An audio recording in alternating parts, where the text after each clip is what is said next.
Assalamualaikum warahmatullahi wabarakatuh.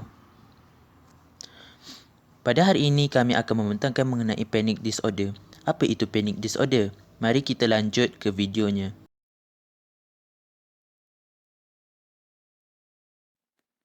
Panic disorder atau kecelaruan panik ialah kecelaruan keresahan yang ditandai dengan serangan panik parah yang berulang. Hal ini juga mungkin termasuk perubahan perilaku yang signifikan dan berlangsung sekurang-kurangnya sebulan dan kebimbangan berterusan tentang implikasi atau keprihatinan tentang diserang serangan lain. Yang terakhir disebut serangan jangkaan DSM-IVR. Kecelaruan panik tidak sama seperti agorafobia walaupun banyak penderita gangguan panik juga menghidap agorafobia. Definisi panic disorder. Apa itu definisi panic disorder? Panic disorder adalah perasaan yang panik yang menimpa secara tiba-tiba dan secara berulang tanpa sebarang amaran dan sebab.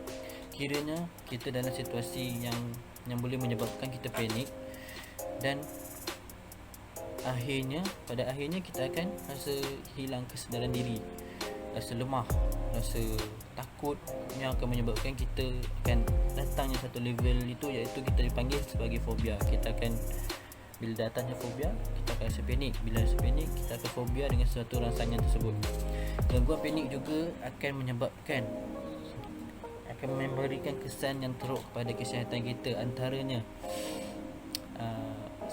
dari segi kita punya kesihatan, iaitu emosi kita terganggu, emosi kita tidak kawal, kita tidak dapat kawal kita punya emosi, dan akan menyebabkan emosi kita tidak kawal, maka kita hilang rasa kesedaran diri kita hilang kawalan diri kita akan rasa tidak berupaya lah, kiranya kita tidak berupaya dan hilang kesedaran diri.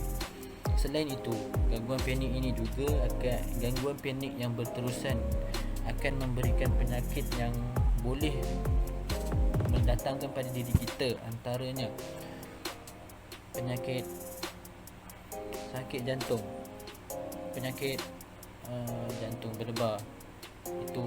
Itu simptom-simptom di mana kita akan dapat merasai satu gangguan, iaitu gangguan panik. Ini adalah penyebab-penyebab gangguan panik, antaranya akan menjadi gila dan stroke dan seterusnya, yang akan menyebabkan kita membawa kehidupan kita ke arah kematian. Itu yang bahaya tu, panic disorder.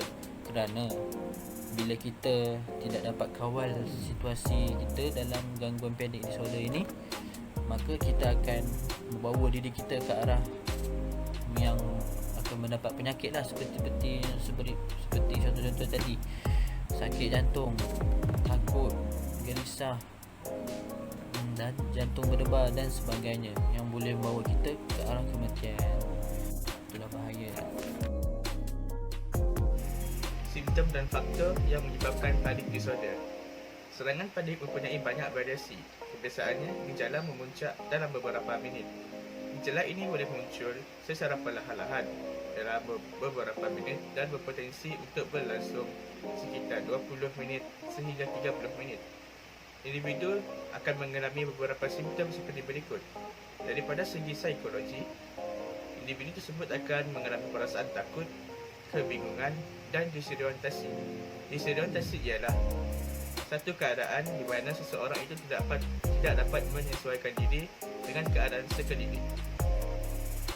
Dari segi fizikal pula, terdapat 5 simptom-simptom, iaitu jantung degup kencang, sesak nafas, sakit dada, rasa tercekik dan menggeletar. Walau bagaimanapun, masalah ini tidak boleh diremehkan kerana ia membuatkan rasa sakit yang sama seperti serangan jantung. Serangan panik ini gejalanya berbeza-beza pada setiap orang, bahkan dari serangan ke serangan. Itulah sebabnya serangan panik ini rumit untuk dikenal pasti. Punca sebenar serangan panik masih belum diketahui. Faktor umumnya adalah ketidakseimbangan kimia otak atau kecenderungan genetik. Dalam beberapa kes, masalah ini juga dikaitkan dengan penyakit mental yang lain yang mendasari seperti gangguan stres pasca trauma, PTSD dan lain-lain.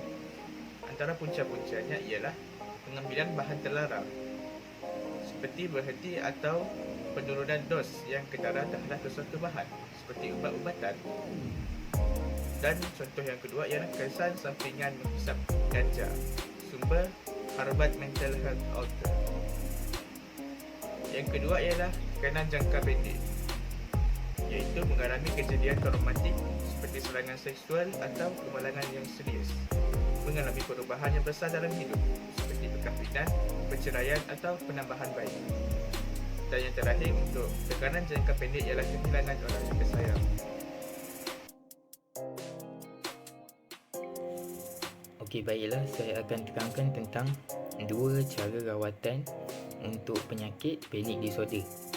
Okey, cara rawatan yang pertama adalah dengan farmakoterapi, iaitu ubat-ubatan. Ubat boleh digunakan untuk mengawal sementara atau mengurangkan beberapa gejala gangguan panik. Namun, dia tidak mengatasi atau menyelesaikan masalah. Rawatan ubat-ubatan akan lebih berkesan apabila digabungkan dengan rawatan lain. Contohnya, seperti terapi dan perubahan gaya hidup. Okey, itu untuk cara rawatan yang pertama. Kemudian, untuk cara rawatan yang kedua pula adalah dengan psikoterapi. Contoh maksudnya, psikoterapi ni maksudnya terapi pembedahan. Jadi, terapi pembedahan ni untuk gangguan panic disorder membolehkan individu mengalami sensasi fizikal serangan panik di persekitaran yang selamat dan terkawal untuk memberi peluang belajar cara mengatasi yang lebih sihat. Kita mungkin diminta melakukan hipervensi, iaitu tercungap-cungap, menggelengkan kepala atau menahan nafas. Latihan ini menghasilkan sensasi serupa dengan gejala panic disorder. Dengan setiap sesi terapi ini, kita menjadi kurang takut dengan sensasi dalaman badan ini dan mampu mengawal diri apabila benar-benar diserang panic disorder. Baiklah, saya akan menerangkan panic disorder menurut perspektif Islam. Al-Quran menjelaskan tentang kegelisahan di beberapa tempat dalam beberapa surah di dalam Al-Quran. Antara lain perkataan Al-Halu yang bermaksud gelisah dan keluh kesah yang amat sangat boleh didapati di dalam surah Al-Ma'arij ayat 19 hingga 21 yang bermaksud, sesungguhnya manusia itu dijadikan bertabiat resah gelisah, lagi bakhil dan kedekut. Apabila ditimpa kesusahan, ia sangat resah gelisah, dan apabila ia beroleh kesenangan, ia sangat bakhil dan kedekut. Menurut Dr. Wahbah Al-Zuhaidi, mendefinisikan sifat Al-Halu itu sebagai sifat gelisah atau keluh kesah apabila seseorang itu ditimpa kesusahan. Menurutnya lagi, sifat Al-Halu yang dimiliki manusia bukannya terdapat dalam kejadian manusia itu sendiri, tetapi ia hanya wujud apabila kejadian manusia itu telah pun sempurna. Serangan panik yang berulang perlu dibuat penilaian profesional oleh doktor psikiatri dan juga ahli psikologi klinikal. Faktor-faktor biologi, psikologi dan sosial akan diteliti satu persatu supaya dapat ditemui puncanya. Keadaan dan situasi pesakit berlainan antara satu sama lain.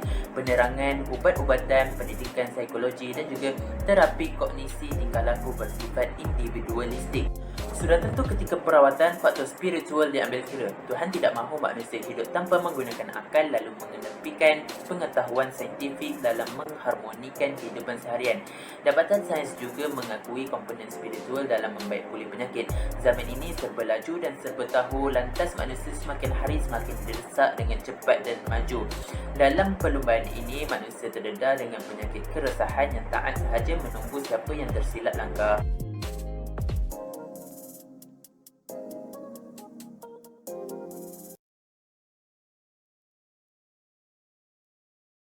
Sekian sahaja daripada kami berlima. Assalamualaikum warahmatullahi wabarakatuh.